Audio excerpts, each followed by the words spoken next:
এসময়ত বীৰসেন নামেৰে এজন বৰ প্ৰতাপী ৰজা আছিল। এদিন তেওঁ বিদেশত ভ্ৰমণ কৰিবলৈ যাওঁতে কেইজনমান বিদেশী প্ৰজাই তেওঁৰ আজ্ঞা অমান্য কৰাৰ বাবে তেওঁলোকক নিজৰ ৰাজ্য অৱন্তিপুৰলৈ ধৰি আনিছিল। সেই প্ৰজাৰ মাজৰ এজন আছিল পবিত্ৰ। তেওঁ ঈশ্বৰক বহুত বিশ্বাস কৰিছিল আৰু দিনটোত 3 বাৰকৈ ঈশ্বৰৰ শ্ৰীচৰণত প্ৰাৰ্থনা নিবেদন কৰিছিল। ঈশ্বৰ সন্তুষ্ট হৈছিল আৰু পবিত্ৰক আশীৰ্বাদ প্ৰদান কৰিছিল। কিছুদিনৰ পিছত পবিত্ৰ অৱন্তিপুৰৰ এজন শক্তিশালী নেতা হৈ পৰিল। কিছুমান নেতাই পবিত্ৰৰ প্ৰতি ঈৰ্ষা কৰিছিল, সেয়েহে তেওঁলোকে নতুন আইন প্ৰণয়ন কৰিছিল। সেই আইন অনুসৰি অৱন্তিপুৰৰ সকলো প্ৰজাই ৰজা বীৰসেনকহে প্ৰাৰ্থনা কৰিব লাগিব। যি এই আইন অমান্য কৰে তেওঁক সিংহৰ গুহাত পেলাই দিয়া হয়।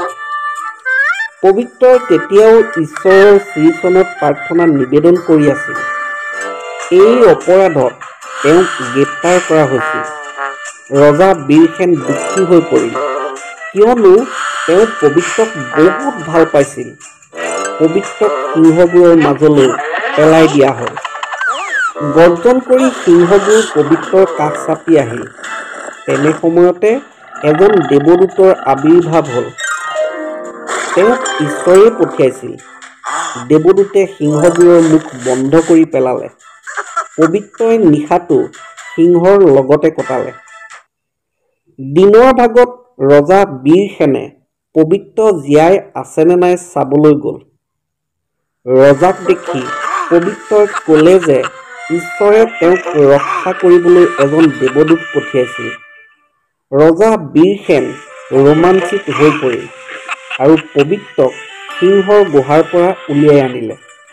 তাৰ পাছত ৰজা বীৰসেনে পবিত্ৰৰ শত্ৰুবোৰক গুহাত পেলাই দিলে। সিংহবোৰে সিহঁতক খাই পেলালে। তেতিয়াই ৰজা বীৰসেনে সকলো প্ৰজাক ঈশ্বৰৰ শ্ৰীচৰণত প্ৰাৰ্থনা কৰিবলৈ আদেশ কৰিলে।